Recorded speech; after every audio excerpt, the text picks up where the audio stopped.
ಕೆಲವೊಂದಿಷ್ಟು ವಿಶೇಷ ಪ್ರಕಟಣೆಗಳು ಏನಪ್ಪಾ ಅಂತಂದ್ರೆ ನಾವೆಲ್ಲರೂ ಕೂಡ ಇವತ್ತಿನ ಒಂದು ತಾಂತ್ರಿಕ ಟೆಕ್ನಾಲಜಿ ಯುಗದೊಳಗೆ ನಾವೆಲ್ಲರೂ ಕೂಡ ಜೀವಿಸ್ತಾ ಇದ್ದೀವಿ. ಅದರ ಜೊತೆಯಾಗಿ ಇವತ್ತು ಕಳ್ಳತನ ಅನ್ನೋದು, ಥೆಫ್ಟ್ ಅನ್ನೋದು ಎಲ್ಲಿಗೆ ಬಂದು ನಿಂತಿದೆಯಪ್ಪ ಅಂತಂದ್ರೆ, ನೀವು ಇಲ್ಲೇ ಇದ್ದೀರಿ, ನಿಮ್ಮ ಬ್ಯಾಂಕ್ ಅಕೌಂಟ್ ಒಳಗೆ ದುಡ್ಡು ಐತಿ, ನಿಮ್ಮ ಮನೆಯೊಳಗೆ ಸಾಕಷ್ಟು ಆಭರಣ ಐತಿ, ಬಟ್ ನಿಮ್ಮ ಬ್ಯಾಂಕ್ ಅಕೌಂಟ್ ಒಳಗೆ ಇರ್ತಕ್ಕಂಥ ದುಡ್ಡು ಆಗಲಿ ಅಥವಾ ನಿಮ್ಮ ಮೊಬೈಲ್ ನಲ್ಲಿ ಇರ್ತಕ್ಕಂಥ ಡೇಟಾ ಆಗಲಿ ಎಲ್ಲವೂ ಏನಾಗ್ತಾ ಇದೆಯಪ್ಪ ಅಂತಂದ್ರೆ ಒಂದೊಂದು ಲಿಂಕ್ಗಳ ಮೂಲಕ, ಒಂದೊಂದು APK ಫೈಲ್ಗಳ ಮೂಲಕ ಏನಾಗ್ತಾ ಇದೆಯಪ್ಪ ಅಂತಂದ್ರೆ ನಮ್ದು ಡೇಟಾ ಥೆಫ್ಟ್ ಆಗ್ತಾ ಇದೆ, ಅಕೌಂಟ್ ನಲ್ಲಿ ಇರ್ತಕ್ಕಂಥ ದುಡ್ಡು ಹೋಗ್ತಾ ಇದೆ. ಯಾವ ತರ ಎಲ್ಲ ಹೋಗ್ತಾ ಇದೆ ಅಂತಂದ್ರೆ, ಇವತ್ತೆಲ್ಲವೂ ಕಾಮನ್ ಆಗಿ ಬಹಳಷ್ಟು ಜನರಿಗೆ ಎಲ್ಲ ವಾಟ್ಸ್ಆಪ್ ಗ್ರೂಪ್ ಒಳಗೆ APK ಫೈಲ್ ಬರತ್ತ ಗೊತ್ತೈತ್ರಿ. APK ಫೈಲ್ಗಳನ್ನ ನೀವು ಏನಾದ್ರೂ ಕೂಡ ಕ್ಲಿಕ್ ಮಾಡಿದ್ರಿಪ್ಪ ಅಂತಂದ್ರೆ ನಿಮ್ಮ ಮೊಬೈಲ್ ಅಲ್ಲಿ ಇರ್ತಕ್ಕಂತಹ ಡೇಟಾ ಥೆಫ್ಟ್ ಆಗ್ತದ. ಒಂದೇದು. ಎರಡನೇದು ಏನಂತಂದ್ರೆ, ನೀವು ಏನಾದ್ರು APK ಫೈಲ್ ಕ್ಲಿಕ್ ಮಾಡಿದ್ರಿ ಅಂತಂದ್ರೆ ನಿಮ್ಮ ಮೊಬೈಲ್ ಒಳಗೆ ಒಂದು ಅಪ್ಲಿಕೇಶನ್ ಇನ್ಸ್ಟಾಲ್ ಆಗಿ ಹ್ಯಾಡ್ ಆಗ್ತದೆ. ನಿಮಗೆ ಬರ್ತಕ್ಕಂಥ ಪ್ರತಿಯೊಂದು OTPಗಳು ಕೂಡ ಫಾರ್ವರ್ಡ್ ಆಗ್ತಾ ಇರ್ತಾವೆ, ಬಟ್ ಯಾರಿಗೂ ಗೊತ್ತಾಗೋದಿಲ್ಲ, ನಿಮಗೆ ಗೊತ್ತಾಗೋದಿಲ್ಲ. ಇದರಿಂದ ಅವ್ರು ಏನ್ ಮಾಡ್ತಾರಪ್ಪ ಅಂತಂದ್ರೆ, ನಿಮ್ಮ ಮೊಬೈಲ್ ನಲ್ಲಿ ಇರ್ತಕ್ಕಂಥ ಎಲ್ಲ ಅಪ್ಲಿಕೇಶನ್ಗಳನ್ನ ತಮ್ಮ ಕಡೆ ಟ್ರ್ಯಾಕ್ ಮಾಡ್ಕೊಂತಾರ, ಜೊತೆಗೆ ನಿಮ್ಮ ಅಕೌಂಟ್ ನಲ್ಲಿ ಇರ್ತಕ್ಕಂತಹ ಹಣವನ್ನ ಕದೀತಾರ. ಹೆಂಗಂತಂದ್ರೆ OTPಗಳು ಸೇರ್ ಆಗ್ತಾ ಇರ್ತಾವ, ಅದರಿಂದ ಅವರು ನೆಟ್ ಬ್ಯಾಂಕಿಂಗ್ ಅನ್ನ ಆಕ್ಸೆಸ್ ತಗೊಂತಾರ. ಅದಕ್ಕೆ ಮೊಬೈಲ್ಗೆ ಬರ್ತಕ್ಕಂಥ ಪ್ರತಿಯೊಂದು APK ಫೈಲ್ಗಳನ್ನ ಅಥವಾ ಅನ್ನೋನ್ ಲಿಂಕ್ಸ್ ಅನ್ನ ಕ್ಲಿಕ್ ಮಾಡಬೇಡಿ.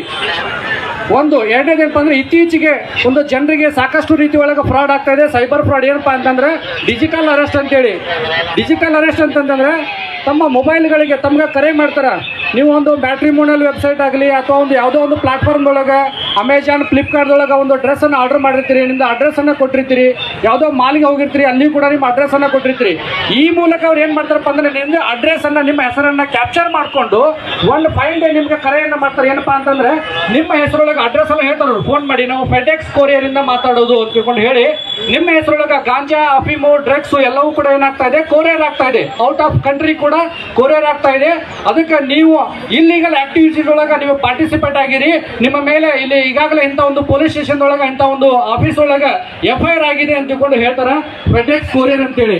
ಅದ್ರ ನೆಕ್ಸ್ಟ್ ಸ್ಟೆಪ್ ಅವ್ರು ಏನ್ ಮಾಡ್ತಾರಪ್ಪ ಅಂತಂದ್ರೆ, CBI ಅಂತೇಳಿ ನಿಮ್ಗೆ ಫೋನ್ಗಳನ್ನ ಮಾಡ್ತಾರ. ನಿಮ್ಮ ಹೆಸರೊಳಗೆ ಇಲ್ಲಿಗಲ್ ಟ್ರಾಫಿಕಿಂಗ್, ಗಾಂಜಾ, ಡ್ರಗ್ಸ್, ಅಫೀಮು, ನಾರ್ಕೋಟಿಕ್ಸ್ ಪಾರ್ಸಲ್ ಆಗ್ತಾ ಇದೆ, ಇಂಥ ನಮ್ಮ ಒಂದು ಪೊಲೀಸ್ ಸ್ಟೇಷನ್ ಒಳಗೆ CBI ಆಫೀಸ್ ಒಳಗೆ FIR ಆಗಿದೆ, ನೀವು ಇಮಿಡಿಯೇಟ್ ಆಗಿ ಸೆಲ್ಫ್ ಅರೆಸ್ಟ್ ಆಗಬೇಕು, ಡಿಜಿಟಲ್ ಅರೆಸ್ಟ್ ಆಗಬೇಕು ಅಂತ ತಿಳ್ಕೊಂಡು ಹೇಳ್ತಾರೆ.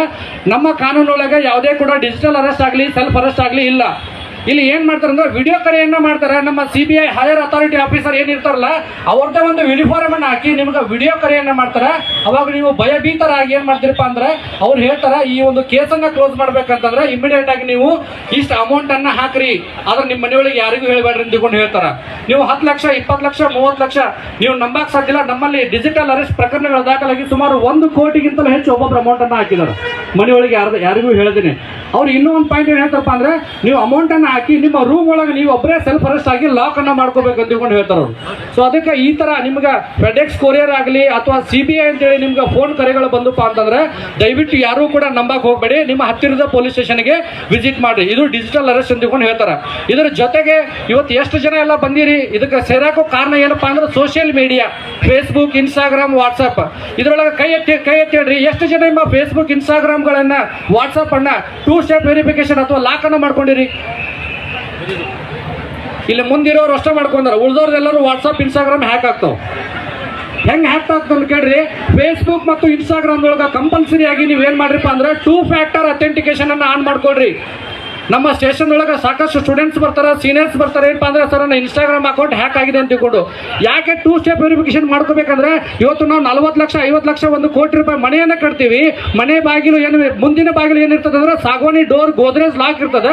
ಆದ್ರೆ ಹಿಂದಿನ ಡೋರ್ ಏನಿರ್ತದೆ, ಯಾವುದೋ ಒಂದು ಫ್ಲೌಡ್ ಶೋರೂಮ್ದೊಳಗೆ ಒಂದು ಫ್ಲೌಡ್ ಡೋರ್ ಅನ್ನು ಹಚ್ಚಿರ್ತೀವಿ. ಕಳ್ಳ ಬರೋದು ಎಲ್ಲಿಂದ? ಹಿಂದಿಂದ ರೀ. ಸೊ ಇದು ಕೂಡ ಸೇಮ್ ಹಾಗೆ ನೀವು ಅಕೌಂಟ್ ಅನ್ನ ಕ್ರಿಯೇಟ್ ಮಾಡಿರ್ತೀರಿ, ಯಾರು ಕೂಡ ಲಾಕ್ ಮಾಡ್ಕೊಂಡಿರ್ಕಿಲ್ಲ. ಅದಕ್ಕೆ ವಾಟ್ಸ್ಆಪ್ ಒಳಗ 2 ಸ್ಟೆಪ್ ವೆರಿಫಿಕೇಶನ್ ಇದೆ. ಆಮೇಲೆ ಫೇಸ್ಬುಕ್ ಮತ್ತು ಇನ್ಸ್ಟಾಗ್ರಾಮ್ ಒಳಗ 2 ಫ್ಯಾಕ್ಟರ್ ಅಥೆಂಟಿಕೇಶನ್ ಅಂತಿದೆ. ಈ ಮೂಲಕ ನೀವು ಲಾಕ್ ಮಾಡ್ಕೊಂಡ್ರಿ ಅಂದ್ರೆ ಯಾರ್ದು ಅಕೌಂಟ್ಸ್ ಕೂಡ ಹ್ಯಾಕ್ ಆಗಲ್ಲ. ಆಮೇಲೆ ಮೇಜರ್ ಆಗಿ ನಮ್ಮ ಡೇಟಾ ಎಲ್ಲಿ ಥೆಫ್ಟ್ ಆಗ್ತಾ ಇದೆ ಅದು ಕೂಡ ಬೇಕಲ್ಲ. ಯಾವುದೇ ಒಂದು ಅಪ್ಲಿಕೇಶನ್ ಅನ್ನ ನೀವು ಪ್ಲೇ ಸ್ಟೋರ್ ಒಳಗೆ ಇನ್ಸ್ಟಾಲ್ ಮಾಡ್ಕೊಂತೀರಿ, ಪ್ಲೇ ಸ್ಟೋರ್ ಮೂಲಕ ಇನ್ಸ್ಟಾಲ್ ಮಾಡ್ಕೋಬೇಕಾದ್ರೆ ಪರ್ಮಿಷನ್ ಅನ್ನ ಕೇಳ್ತದ. ನಿಮ್ಮ ಕಾಂಟ್ಯಾಕ್ಟ್ಸ್, ಫೋಟೋಸ್, ವಿಡಿಯೋಸ್, ನಮ್ಮ ಕಾನ್ಸಂಟ್ರೇಷನ್ ಎಲ್ಲಿರ್ತದಪ್ಪ ಅಂದ್ರೆ, ಅಪ್ಲಿಕೇಶನ್ ಇನ್ಸ್ಟಾಲ್ ಆದ್ರೆ ಸಾಕು, ಎಲ್ಲವಕ್ಕೂ ನಾವು ಅಲೋ ಅಂತ ಕೊಡ್ತೀವಿ.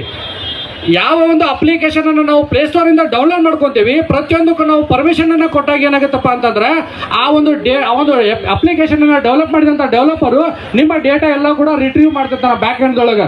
ಅದಕ್ಕೆ ನಾವು ಯಾವುದಕ್ಕೆ ಅಪ್ಲಿಕೇಶನ್ಗೆ ಪರ್ಮಿಷನ್ ಕೊಡಬೇಕು, ಯಾವುದಕ್ಕೂ ಕೊಡಬಾರ್ದು ಅನ್ನೋದನ್ನ ನಿರ್ಧಾರ ಮಾಡ್ರಿ. ಅದನ್ನ ಡಿನೈನ್ ಅಂತೇಳಿ ಮಾಡ್ರಿ, ಅಥವಾ ನಾಟ್ ಅಲೋ ಅಂತ ಮಾಡ್ರಿ, ಅಥವಾ ವೈಲ್ ಯೂಸಿಂಗ್ ಆ್ಯಪ್ ಅಂತ ಹೇಳ್ಕೊಂಡು ನೀವು ಆಕ್ಟಿವ್ ಮಾಡ್ಕೊಂಡ್ರೆ ನಿಮ್ಮ ಡೇಟಾ ಸೋರಿಕೆ ಆಗುವಂತ ಚಾನ್ಸಸ್ ಕಡಿಮೆ ಇರ್ತದೆ. ಆಮೇಲೆ ನೀವೆಲ್ಲರೂ ಕೂಡ ಅಮೆಜಾನ್, ಫ್ಲಿಪ್ಕಾರ್ಟ್ ಒಳಗೆ, ಇ ಕಾಮರ್ಸ್ ಆ್ಯಪ್ ಒಳಗೆ ಏನ್ ಮಾಡ್ತೀರಿಪ್ಪ ಅಂದ್ರೆ ಡ್ರೆಸ್ ಅನ್ನ ಆರ್ಡರ್ ಮಾಡ್ತೀರಿ, ಏನೋ ಬೇಕಾದಂತ ಮಟೀರಿಯಲ್ಸ್ ಅನ್ನ ಆರ್ಡರ್ ಮಾಡ್ತೀರಿ. ಇದ್ರೊಳಗೆ ಎಷ್ಟು ಜನ ಕ್ಯಾಶ್ ಆನ್ ಡೆಲಿವರಿನ ಮಾಡ್ತೀರಿ? ಬಹಳ ಕಡಿಮೆ ಜನ ಎಲ್ಲ ಆನ್ಲೈನ್ ಪೇಮೆಂಟ್ ಮಾಡ್ತಾರೆ. ಸರ್, ಆನ್ಲೈನ್ ಪೇಮೆಂಟ್ ಅನ್ನ ಮಾಡ್ಬೇಕಂದ್ರೆ ನಿಮ್ಮ ಡೆಬಿಟ್ ಕಾರ್ಡ್ ಡೀಟೇಲ್ಸ್ ಕಂಪಲ್ಸರಿ ಬೇಕು. ನೀವು ಡೆಬಿಟ್ ಕಾರ್ಡ್ ಡೀಟೇಲ್ಸ್ ಅನ್ನ ಹಾಕಿ ನೀವು ಆನ್ಲೈನ್ ಪೇಮೆಂಟ್ ಅನ್ನ ಮಾಡಿದ್ರಿಪ್ಪ ಅಂದ್ರೆ ನಿಮ್ಮ card expiry date, CVV number, 16 digit number ಎಲ್ಲ ಹಾಕಿರ್ತೀರಿ.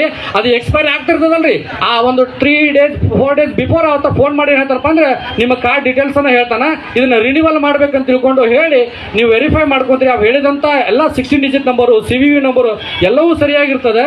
ನೀವು ವೆರಿಫೈ ಮಾಡಿದಾಗ ಏನಾಗುತ್ತಪ್ಪ ಅಂದ್ರೆ ಸರಿಯಾಗಿದ್ದಾಗ ಅವ್ರು ಕೇಳಿದಂತ OTP 100% ಹೇಳ್ತೀರಿ, ಅವಾಗ ನಿಮ್ಮ ದುಡ್ಡು ಹೋಗುವಂತ ಚಾನ್ಸಸ್ ಇರ್ತದೆ. ಅದಕ್ಕೆ ಕ್ಯಾಶ್ ಆನ್ ಡೆಲಿವರಿ ಬದಲಿ ಏನು ಆನ್ಲೈನ್ ಪೇಮೆಂಟ್ ಮಾಡೋ ಬದಲಿ ನಾವು ಕ್ಯಾಶ್ ಆನ್ ಡೆಲಿವರಿಯನ್ನ ಕೊಡುವಂತ ಒಂದು ಪ್ರಾವೀಣ್ಯತೆಯನ್ನು ಹೊಂದಬೇಕು. ಅದ್ರ ಜೊತೆಗೆ ತಮ್ಗೆಲ್ಲರಿಗೂ ಗೊತ್ತಿರಲಿ, ನಮ್ಮ ಸೈಬರ್ ಸ್ಟೇಷನ್ ಒಳಗೆ ಒಂದು ಎಕ್ಸಾಂಪಲ್ ಹೇಳ್ತೀನಿ. ಇನ್ಸ್ಟಾಗ್ರಾಮ್ ಅಕೌಂಟ್ ಒಳಗೆ ಒಂದು ಸ್ಟೂಡೆಂಟ್ ಹೆಸರಲ್ಲಿ ಒಂದು ಅಕೌಂಟ್ ಕ್ರಿಯೇಟ್ ಆಗ್ತದ. ರಿಯಲ್ ಒಂದು ಎಕ್ಸಾಂಪಲ್ ಹೇಳಕ್ ಇಷ್ಟಪಡ್ತೀನಿ ಈ ಮೂಲಕ. ಆ ಅಕೌಂಟ್ ಅನ್ನ ಒಂದು ಹುಡುಗಿ, ಒಂದು ಸ್ಟೂಡೆಂಟ್ಸ್ 9th ಸ್ಟ್ಯಾಂಡರ್ಡ್ ಹುಡುಗಿ ಹೆಸರಲ್ಲಿ ಒಂದು ಅಕೌಂಟ್ ಅನ್ನ ಕ್ರಿಯೇಟ್ ಮಾಡ್ತಾರೋ. ಕ್ರಿಯೇಟ್ ಮಾಡಿ ಒಂದು 3 ತಿಂಗಳ 4 ತಿಂಗಳ ಪರಿಚಯ ಇದ್ದವರು ಎಲ್ಲರಿಗೂ ಕೂಡ ಫಾಲೋ ಮಾಡ್ತಾರೋ. ಫಾಲೋ ಮಾಡಿದಾದ ನಂತರ ಒಂದು 3 ಮಂತ್ಸ್ 4 ಮಂತ್ಸ್ ಆದ ಬಳಿಕ ಏನ್ ಮಾಡ್ತಪ್ಪ ಅಂದ್ರೆ ಅಬ್ಸಿನ್ ಕಂಟೆಂಟ್, ವಲ್ಗರ್ ವಿಡಿಯೋಗಳನ್ನ, ಅಶ್ಲೀಲ ವಿಡಿಯೋಗಳನ್ನ ಫಾಲೋವರ್ಸ್ ಎಲ್ಲರಿಗೂ ಕೂಡ ಕಳಿಸ್ತಾರೋ. ಏನು ರಿಸೀವ್ ಮಾಡ್ಕೊಂಡಿದ್ರಲ್ಲ ಅವರೆಲ್ಲರೂ ಕೂಡ ಹುಡುಗಿ ತಂದೆಗೆ ಪರಿಚಯ ಇರ್ತಾರೋ. ಅವರೆಲ್ಲರೂ ಹುಡುಗಿ ತಂದೆಗೆ ಫೋನ್ ಮಾಡಿ ನಿಮ್ಮ ಮಗಳು ಇಂಥ ಕೆಟ್ಟ ಕೆಟ್ಟ ಅಶ್ಲೀಲ ವಿಡಿಯೋಗಳನ್ನು ಕಳಿಸಿದಾಳ, ನಿಮ್ಮ ಮಗಳಿಗೆ ನೀವು ಬುದ್ಧಿ ಹೇಳ್ತಿರ್ಕೊಂಡು ಅವರು ಫೋನ್ ಮಾಡಿದಾಗ ಆ ತಂದೆ ಮುಗ್ಧ ಮಗುವಿಗೆ ಆ